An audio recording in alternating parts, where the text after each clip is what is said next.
luftë. Pra kjo luftë mbaron. Vazhdon edhe aplikimi i asaj faze të dytë që mund të jetë fillojnë bisedimet për fazën e dytë të gjitha. Në këtë moment populli izraelit atje do të kërkojë, pra opozita izraelite do të kërkojë dorëzimin e qeverisë nga ana e Netanyahut, sepse ata do ta përdorin politikisht. Pra i bie që të humbasi edhe për fuqinë e tij politike të që aktualisht ka, kurse nga Shteti Bashkuar të Amerikës kërkohet me çdo kush që të mbahet parasysh se Trumpi vuri në këtë mes fytyrën e tij.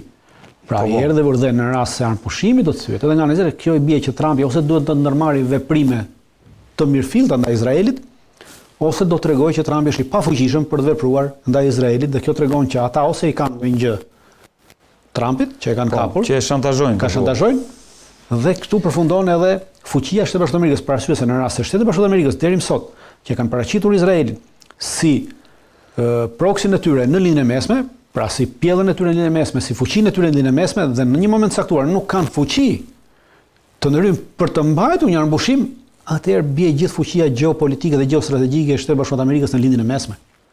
E qartë. Për këtë arsye janë shumë të angazhuar që ta mbajnë. Po, J.D. Vance, këtë domethënë sipas New York Times, J.D. Vance po udhton sepse sido që tjetër është i detyruar nesër që të paktën për sy e faqe të opinionit amerikan, i cili siç kemi thënë se ka ndryshuar qëndrim ndaj veprimeve të Izraelit, dhe në rast se nis këtë veprim sërish, atëherë çfarë do të kemi? Do të kemi një thellim të mëtutjeshëm të rënjes të mbështetjes së Izraelit. Shikoni, edhe Evropa e cila me nënshkrimin e kësaj marrëveshje çka ka bërë? E ka ngrirë për momentin çdo lloj marrëdhënie ekonomike me Izraelin. Pra deri në implementimin e marrëveshjes, ka thënë. Dhe Izraeli ka filluar me vendet evropiane të protestojë që pse nuk po lirohet. Po. Pra edhe ata janë skeptik në veprimin e Netanyahut. Që mundet që pra, në momentin që ai e thyer në këtë marrëveshje dhe rifillon luftimet, atëherë automatikisht të gjitha këto marrëveshje të cilat janë ngrirë nuk do të funksionojnë më, dhe kjo do të çojë drejt një izolimi total, dhe edhe Trumpi nesër për sy e faqe është detyruar që të ndalojë një pjesë të armatimit për t'ia dhënë. Pra do të marrë të njëjtin qëndrim që mori Joe Bideni përpara se më që tha që në rast se nuk e ndaloni genocidin, ne do i ndalojmë armatimin. Do kaloj tek. Pra është i detyruar edhe ky të kalojë të paktën këtë fazën retorike, por kjo fazë retorike do të sillë një izolim të mëtutjeshëm politik të Izraelit në Shtetet Bashkuara të Amerikës. Pra do të sillë probleme të mëdha gjeopolitike dhe gjeostrategjike për Amerikën brenda dhe jashtë vendit. Për këtë arsye Trumpi është duke lozur këtu me pushtetin e tij. Pra në rast se Netanyahu ja thyen këtë, automatikisht kemi një rënje të pushtetit Trumpit si brenda dhe jashtë. Dritan, ndërkohë flitet për 4.000 trupa nga vendet muslimane, një forcë domethënë e organizuar në Gaza me 4.000 trupa nga vendet muslimane të drejtuara nga Egjipti. Pra do jenë ushtarë nga Egjipti, Azerbajxhani, Turqia, Indonezia, to do jenë paga shumë pjesë e kësaj forcës multinacionale në rripin e Gazës. Si e lexon këtë dhe pse është gjithmonë Egjipti, le të themi, edhe kjo që thatë mbetet te ideja. Pra jemi sërish te ideja dhe nuk jemi te implementimi. Është një ide krijimi këtyre forcave. Pra edhe në plani për 20 pika të Trumpit, ajo është një pikë ide, pra një forcë multinacionale ushtarake. Po. Por kjo forcë multinacionale ushtarake është refuzuar nga Hamasi dhe bile është refuzuar edhe nga autoriteti palestinez. Edhe nga OCP-ja. Edhe nga autoriteti palestinez është refuzuar kjo forcë. Dhe kjo mbetet, kjo pikë është pika e tretë. Pra është në fazën e tretë të këtij plani për 20 pikash. Jemi ende te faza e parë. Jemi akoma te faza e parë, dhe kemi kaluar as te faza e dytë dhe as te faza e tretë. Është një pikë e cila është refuzuar. Nga Parim është refuzuar edhe nga Hamasi edhe nga autoriteti palestinez, për arsye se asnjëri nuk do të pranonte një forcë të armatosur për të menaxhuar territorin palestineze, për arsye se këto kanë qenë një herë në të tilla, dhe Egjipti e kam thënë një herë, Egjipti kërkon të rikthehet sërish aty, pasi Egjipti e ka pasur deri në 67-ën gjithë territorin palestinez nën kontroll. E ka pasur Egjipti. Deri në 67-ën që pastaj ka qenë nën kontrollin e Egjiptit. Derisa ndërhyn, pra ishte lufta 67-s, Yom Kippur, që izraelitët e morën territorin dhe egjiptianët u thyen dhe u larguan. Dhe deri në atë kohë as egjiptianët as vendet e tjera arabe, as Jordania, e cila ka pasur në kontroll një pjesë të territorit në bregun perëndimor, asnjëra nga këto vende nuk i dhan palestinezëve shtetin e tyre. Pra në qëndrimin ndaj palestinezëve ata janë të njëjtë me Izraelin. Dhe tashmë kërkojnë të rikthejnë atë lavdinë e tyre të arshmeshme që të rimarrin sërish në kontroll këto territore. Pra nuk bëhet për të ardhur në ndihmë palestinezëve. Bëhet për prestigjin e tyre të brendshëm politik. Për këtë arsye palestinezët kanë kundërshtuar. Vetëm izraelitët e përkrajnë këtë, sepse çdo që tjetë, çfarë do lloj force huaj, i heq të drejtën palestinezëve për sovranitet në territorin që ata jetojnë dhe kontrollojnë. Po, e qartë. Dhe Izraeli ka bërë një ligj të posaçëm në 2018-ën, ka mbërritur një ligj që quhet ligji bazik për kombin. Dhe në atë ligj thotë që të drejtën për të pasur shtet në këtë territor kanë vetëm hebrejt. Pra është i njëjti ligj që bëri nazizmi. Gjermania naziste bëri të njëjtin ligj që të drejtën për të pasur, për të jetuar në shtetin gjerman kanë vetëm gjermanët dhe i vriste të gjithë të tjerët. Të njëjtën gjë kanë bërë edhe izraelitët në 2018-ën me ligj të posaçëm, është ligj. Dritan, ndërkohë ka një plan të Izraelit për të ndarë Gazën në 2 zona, nuk e di, e ke dëgjuar si plan dhe kjo shikohet si një strategji, domethënë të njëra anë, le të themi, do të administrohet nga palestinezët, ana tjetër do të administrohet nga, le të themi, me mbështetje ndërkombëtare.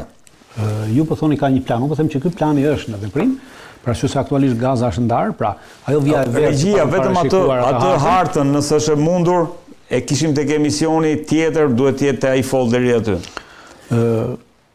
Aktualisht Gaza është ndarë në 2 pjesë, pra në një pjesë e cila kontrollohet nga Hamasi dhe nga grupet e tjera të armatosura që kanë luftuar për 2 vjet kundër pushtimit izraelit, dhe pjesa tjetër kontrollohet nga ushtria izraelite, por duke qenë se Izraeli ka ndërmend të mos rrezikojë më shumë tashmë forcat e tij brenda këtij territori të kontrolluar, pra në atë 55% të territorit që është nën kontrollin izraelit, atëherë ka vendosur që në këtë territor, së bashku me ndihmën e Emirateve të Bashkuara Arabe, të bëri ndërtim aty me ndihmën e Emirateve të Bashkuara Arabe, tek kjo pjesë e kontrollon, duke financuar. Regjia, nëse është mundur që ta shikojmë që të mundemi edhe ta ilustrojmë. Duke financuar dhe duke mbajtur në këtë territor këto grupe të armatosura të cilat luftuan për krah, këto grupe të armatosura të këtyre kolaboracionistëve palestinezë për krah Izraelit, që luftuan për këto 2 vite kundër në këtë territor. Po.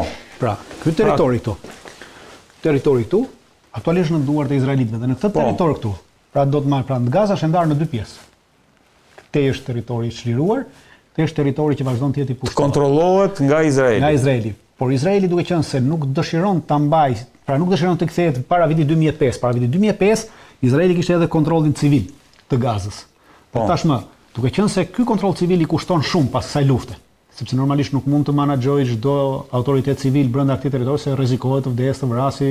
Po, normalisht për shkak. Çfarë bën këtë autoritet civil tashmë? Do ja kaloj këtyre grupeve të armatosura, kuislinge, pra këtyre grupeve që ishin bashkëpunëtorë të Izraelit, grupe palestineze që ishin ata Al-Shabaab e këta të tjerë nëse mbani mend, që kemi folur disa herë. Dhe këto grupe tashmë po financohen nga Emiratet e Bashkuara Arabe. Dhe Emiratet e Bashkuara Arabe kanë pranuar që të financojnë këto grupe gjoja për ndërtimin e kësaj pjese të Gazës. Dhe të krijojnë idenë që kjo pjesë e Gazës që menaxhohet nga izraelitët, kjo do lulëzojë, do ndërtohet, do rindërtohet dhe Emiratet po japin para, dhe kjo pjesa tjetër nuk po lejohet të hyjnë kamionët pra për ndërtim para shumë, për të bërë idenë që shiko këtej, por ama ti në momentin që e bllokon, pra ti e ke në dorë kufirin. Kufiri, sidoqë që kufiri është në kontroll. Kjo është e Rafas, ë? Po, kjo është e Rafas. Kufiri është në dorën e izraelitëve. Pra ti lejon kamionët për të hyrë këtu, por nuk i lejon kamionët për të vajtur këtej. Pra nuk mund t'i gënjesh palestinezët. Kjo mund të ndodhte në rast se kjo luftë do të kishte vetëm 2 vjet. Po palestinezët kanë 77 vjet që bëjnë këtë luftë. Po.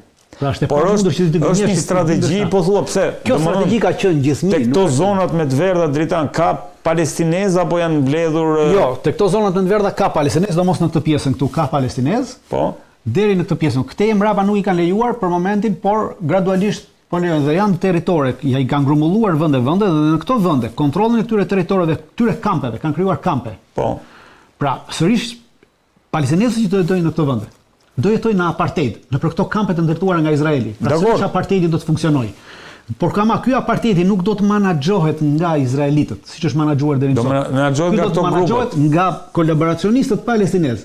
Pra, izraelitët po bëjnë të njëjtën atë që po bëjnë të njëjtën gjë që bëri Hitleri gjatë luftës botërore, që në të gjitha getot hebreje të ndërtuara në Poloni, në Çekinë, në gjitha vendet e tjera, vuri hebrejnë që të menaxhonin kontrollin e brendshëm të getove dhe nuk vuri gjerman ose nazist. Pra, e njëjta teori është. Pra nazizmi me zionizmin është e njëjta bërthamë, nuk ka asnjë ndryshim. Dritan, te kjo ku ndahet, ajo viza e verdhë ku ndahet kufiri, le të themi, midis dy gazave në rastin konkret, do ketë forca izraelite aty? Aktualisht këtu janë të gjitha vendosura forcat izraelite, pra është një kufi me forca izraelite, totalisht. E qartë. Është e përcaktuar ky kufiri dhe pretendohet që në këtë kufi, pra izraelite pretendojnë që në këtë kufi pastaj të vendosen këto forcat pika të ndryshme të forcave të ndërkombëtare. Sepse kemi bërë parasysh, shikoni këto ku i shefni ju me shigjeta. Po. Këtu dhe këtu. Këto kanë qenë pikat të daljes të Gazës në raport me Izraelin. Pra kemi këtë murin e madh, dhe këto janë pikat e kontrollit nga palestinezët dilnin në Izrael për nevojat tyre shëndetësore, probleme të tjera. Tash kjo pikë që ka qenë dhe daljes këtu, kjo port dalje është vendosur këtu. E qartë. Pra e kuptoni, pra kjo është vendosur këtu. Pra do të funksionojnë sërish të porta dhe këta palestinezë që kanë nevojë për të dalë sërish këtej për të vajtur për spitale, për sende në rast se nuk do lejohet ndërtimi spitaleve këtej. Do kalojnë këto. Janë detyruar të kalojnë këtu dhe këto pika atëherë ç'a bëjnë? Në një pikë këta do t'ia lënë menaxhimin këtyre forcave ndërkombëtare, për të cilën Hamasi ka kundërshtuar dhe autoriteti palestinez ka kundërshtuar që kjo të jetë forcave ndërkombëtare, dhe evidentimi rreth parë do bëhet nga ana e forcave ndërkombëtare dhe pastaj do kalojnë sërish nën sitën e kontrollit izraelit. Pra sërish apartheidi do të funksionojë. Prandaj e kam thënë dhe përsëris që nuk është një plan paqe, është një plan rikolonizimi i ri, është një plan apartheidist i ri. E qartë. Dritan, ndërkohë, kalojmë pak tek situata në Ukrainë, sepse pas vendosjes armëpushimit në Gaza, është projektorët e vëmendjes opinionit publik janë kthyer në Ukrainë. Ajo vajtja e Zelenskit për të marrë Tomahawk i është kthyer në bumerang, e lexojnë disa komentatorë. Si e pet takimin e fundit Trump me Volodymyr Zelenskin, mesazhet kryesore të atij takimi? Shiko, takimi, pavarësisht asaj se Ukraina nuk arriti të merrte atë për cilën kërkonte, por edhe po ta merrte edhe nuk do sillte ndonjë ndryshim, pra të dyja palët ishin të vetëdijshme dhe janë të vetëdijshme si Ukraina si amerikanët që Tomahawku nuk përbën ndonjë ndryshim në rrjedhën e luftës. Pra nuk e ndryshon rrjedhën e luftës. Thjesht është një PR për të dyja palët. Pra marrja e Tomahawku do të ishte një sukses politik për anën e Zelenskit, sukses politik cilin do ta përdorte për nevojat të brendshme dhe për nevojat të jashtme, për financime të mëtutjeshme, për të vazhduar financimet dhe për të mbajtur pushtetin e tij. Jo, po do të dëshmonte edhe një qëndrim të Shteteve të Bashkuara të Amerikës në raport me luftën. Nuk ndryshon asgjë në raport me luftën. Jo, nuk ndryshon në realitet, po qëndrimin ti e lexon momentin që kjo do të sillte një angazhim më tutjeshëm. Për këtë arsye thash është çështje PR-i, sepse në rast se Shtetet Bashkuara të Amerikës do të jepnin ato dhe unë jam i bindur që ato do të japin, po në një fazë të dytë, pra më vonë do të japin sërish në një fazë të dytë. Do të sillte një unifikim më të madh të vendeve të Bashkimit Evropian kundrejt ndihmës për Ukrainën, për arsye se tashmë kemi edhe vendet të Bashkimit Evropian, pra përjashtoj gjithnjë Hungarinë dhe Slovakinë, edhe Çekinë, që është tash ish bashkëngjitur edhe Çekia për mos vazhdimin e ndihmave ndaj Ukrainës në ushtarake, po kemi edhe vende të tjera brenda Bashkimit Evropian, të cilët kanë filluar të ngrejnë zërin për mos dhënien, pra kemi si Italizja që dhënia e këtyre Tomahawkëve do të krijonte këtë idenë se Amerika është angazhuar e gjitha në luftë, ndërkohë që nuk është realiteti i tillë, dhe do të vazhdonin për krajen edhe më tutjeshme të Ukrainës dhe do të ndihmonte europianët në mbajtjen e gjendjes së frikës në Bashkimin Evropian ndaj qytetarëve tyre për të thënë që shiko, duke qenë se do i japin Tomahawk, kjo do të shkojë në përshkallëzim të luftës, do të atërojë Rusinë që të na sulmojë sepse duhet përshkallëzuar lufta dhe do të vazhdonin të mbanin gjendjen e frikës dhe të vazhdonin financimet për të gjithë rrjetin e prodhimit të armatimit, i cili është i përket gjithë oligarkisë, pra. Nuk është një rrjet armatimi, pra industrisë të armatimit, e cila është një industri oligarkike totale. Në Shtetet Bashkuara apo? Edhe në Evropë. Edhe në Evropë.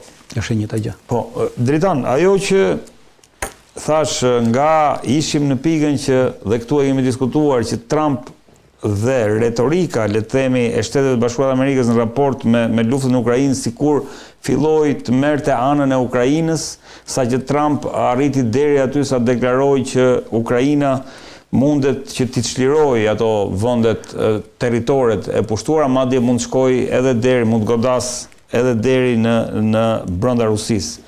Ndërkohë kemi këtë, le të themi, përmbysje të gjës nga ideja që Ukraina mund Rusinë, kemi kaluar tek presioni, dhe këto janë, domethënë, sipas medias, që Donald Trump i ka kërkuar Zelenskit që të pranojë termat e Putinit për të mbaruar luftën, dhe kjo bëhet fjalë për takimin që ndodhi të premten në Shtëpinë e Bardhë. Pra, një përmbysje të logjikës. Nuk mendoj që kemi pasur përmbysje të logjikës, por kemi pasur një përmbysje të kuptimit të asaj. Pasi unë kam qenë dhe vazhdoj të jem mendimit që ajo çfarë Trump ka deklaruar atëherë ka qenë thjesht një sarkazëm nga ana e Trumpit dhe asgjë tjetër. Këtë e ke thënë edhe në emision faktikisht, po. Ky fakt, pra, që Trumpi i thotë që pranoni kushtet e, pra vërteton atë që ajo më së tepër ka qenë sarkazëm sesa ndonjë gjë tjetër. Gjithsesi çdo njeri unë mendoj që me dy pare më në kokë, me njohuritë të cilat i ka, sepse ne nuk kemi njohuritë që ka Trumpi, pra informacionet që ai ka neve nuk i kemi. Pra neve, sado kemi informacionet tepër të imituara. Absolutisht. Ai ka informacione shumë të mëdha dhe avancimi i rusëve, pra dëmi që Rusia bën nga ana ushtarake dhe nga ana ekonomike, energjetike dhe sociale dhe demografike e Ukrainës, është një dëm shumë i madh. Dhe çdo kush që ka dy pare më në kokë do t'i këshillonte Zelenskit që të ndalet lufta, sepse në këtë mënyrë, siç e ka, me këto kapacitete, po shkon jo vetëm në demilitarizimin e Ukrainës totalisht, edhe në demilitarizimin e NATO-s, gradualisht, por po shkon në depopullimin, pra po shkon në lëvizje të mëdha demografike, në rënje të madhe demografike të Ukrainës, pra arsye se këta njerëz po vriten, dhe në krijimin e një problemi të madh social për të ardhmen e Ukrainës, sepse të plagoset Ukraina nuk ka kapacitetet të mbajë nesër. Një Ukrainë nesër në mbarimin e luftës do të ketë disa milion të plagosur. Këta milion të plagosur, imagjinoni vetëm në 2 vjet luftë në Izrael. Izraeli ka deklaruar që ka 100.000 ushtarë me probleme psiqike. Vetëm nga lufta në Gaza. Imagjinoni për 3 vjet e gjysmë në një luftë të tillë. Që po bëhet në Ukrainë, sa është problemi atyre ushtarëve të mbetur gjallë me probleme psiqike nga lufta. Pra, imagjinoni ky është një problem i madh social të cilin një shtet si Ukraina, i cili mbahet me parat edhe nga jashtë, pra nuk ka mund kapacitetet të prodhojë më para për të paguar rrogat e veta, pra asgjë vet, nuk ka nesër kapacitetet të mbajë. Për këtë arsye çdo kush që ka mend, edhe Zelenski i cili nuk ka mend, duhet i zëri mend që të ndalë këtë luftë. Është një luftë e humbur. Ndërkohë, ai koalicioni i vullnetmirëve, le të themi, i vullnetit të vullnetshme është një koalicion. Ka shprehur një vullnet për sa i përket ngrirjes, le të themi, të luftimeve në kufijt. Atëherë që të ngrish luftimet duhet të kesh kapacitete ushtarake që ta detyrosh atë tjetrin që të ngrijë luftimin. Ngrirja e luftimit do të thotë që të dyja palët nuk mund të avancojnë më.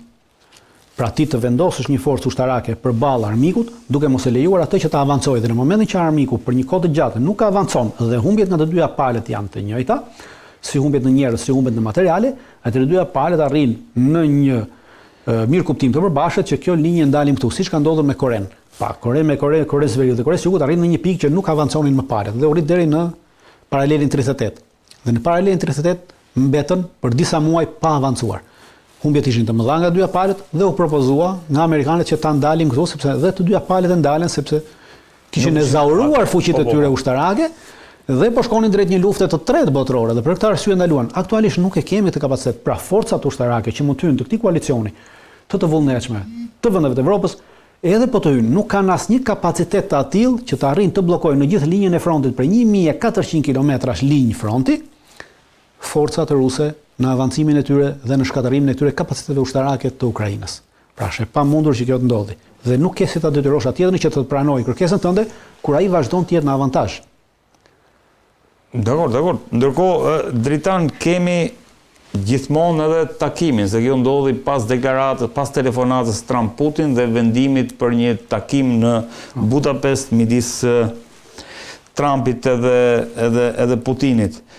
Po përflitet për shkëmbim territores midis Khersonit, Zaporizhjes, Donetskut, Luganskut, çfarë dim deri tani, domethënë çfarë qarkullon dhe ajo që më bën përshtypje është pse e ka kaq merak Putini fjala vjen në Donetskun. Atëherë duhet kemi një gjë parasysh, që gjitha kjo që po thotë është ka ardhur nga mediat dhe kryesisht nga mediat amerikane, nga Washington Post, e cila është një media e cila kontrollohet nga CIA totalisht dhe për ju i bazon në një shkrimi të